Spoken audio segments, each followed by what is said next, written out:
স্ত্রীদেরকে কখনো আঘাত দিবেন না। হ্যাঁ, ওরা একটু অবুঝ, ওরা একটু উল্টা বুঝে, হতে পারে, কিন্তু সম্পদ তো আপনার। এটার যত্ন যদি নিতে না জানেন, আপনার সংসারটা ভেঙে যাচ্ছে। আচ্ছা, আপনার না হয় কোনো লাইফ নাই, আপনার স্ত্রীর কোনো লাইফ নাই, সন্তানদের তো লাইফ আছে। তা আপনারা দুইজন যখন ঝগড়া করে ডিভোর্স হয়ে যায়, আলাদা হয়ে যাবেন, আপনারা ভালো থাকবেন, এই সন্তান কার কাছে যাবে?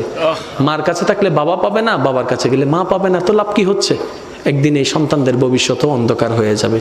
তো সেজন্য আমি অনুরোধ করব, এক ছাদের নিচে থাকলে অনেক কিছুই হবে, বুঝে অবুঝে অনেক কিছুই হবে।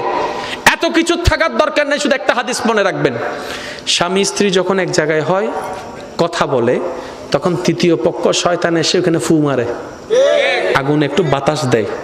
স্বামী স্ত্রী যারা আছেন, এই হাদিসটা যদি মনে রাখেন, সংসারে ঝগড়া কমে যাবে। সেটা কি? শয়তান সবচাইতে বেশি খুশি হয় কখন জানেন? যখন স্বামী স্ত্রীর ভিতর ঝগড়া লাগাই দিতে পারে, শয়তান বেশি খুশি হয়। তাহলে আপনি যখন হাদিস এটা আজকে থেকে জানছেন, যখন দেখবেন স্বামী বেশি রেগে গেছে, আপনি চুপ করে থাকবেন। রাগ আসলেও রাগ দেখাবেন না, তখন বলবেন যে শয়তানের রাগ তুলছে, কিন্তু আমি দেখাবো না। স্বামীও এই কথা মনে রাখবেন, যখন বেশি রাগ আসবে, বউকে বকা দেওয়ার ইচ্ছা করবে, আপনি দিবেন না, কারণ রাগটা আপনার নয়, শয়তানে আনাচ্ছে। তো শয়তানের জিনিস আপনি নিবেন কেন? 2টা মিনিট চুপ থাকেন, দেখবেন রাগ এমনিতেই চলে যাবে, সংসার শান্তির হয়ে যাবে। সুবহানাল্লাহ।